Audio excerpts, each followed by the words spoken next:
I'm out here in the thick of things, and it is, I just want to kind of give you a sense of what we're looking at here. How are you, sir? So you've got the NRA short-term gunsmithing schools over here. You've got firearms manufacturers. You've got air guns, Kimber right behind us. I mean, again, this is just a small section of the huge exhibition hall. I mean, as Oliver North said, this is the biggest exhibition space that we have seen for any NRA annual meeting, all 148 of them. And again, you're starting to see people filter in. You've got a big crowd that's still outside in the hall going through the air gun range. Oh, no, you're fine. You're fine. Go ahead, sir. Hey, do you mind if I talk to you for a second? Yeah, sure. What's your name, sir? Mine's Scott Beagle. Hey, Scott, how are you? Where are you from?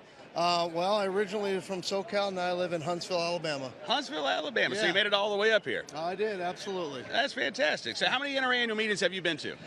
Ooh, it's been over 8 for sure. Every year I come. Okay, see, I got a theory. Once you go to one, you keep going back, right? Absolutely. No, I love it, and the people are fantastic. This is family, right? This is our family. And I get to see my family every year, and it's just wonderful to see you.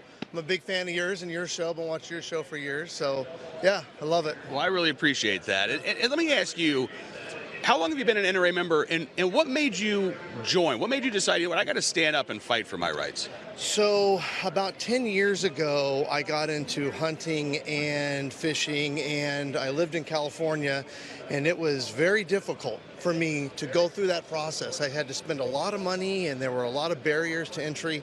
And I said, you know what? I need to support the NRA, who helps me just do what I want to do, right? Which is hunting and fishing. And then I got into guns, and I said, I gotta become a member. So I signed up for the 5-year plan, and here I am. That is fantastic. And you no longer live in California? No, I feel freedom.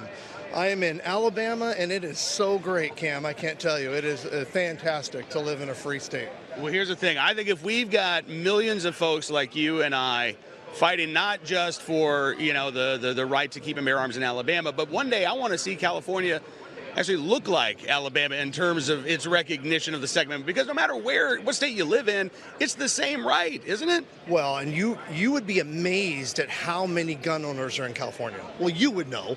I watch your show. You know, there are so many of us in California, but there's just these certain senators and certain state people who just don't want it to happen, and it's truly amazing. Absolutely, how many of us are there, and we're handcuffed. You know, we absolutely are. Well, thankfully we got the California Rifle and Pistol Association. We got the court system, even if we don't have the state legislature. And we have Chuck Michelle, right? So we amen to that. Hey, listen, I appreciate you letting me put you on the spot, man. It is great to meet you, and have a great weekend. Hey, we're praying for Missy. Thank you so much, man. I appreciate that. You got it.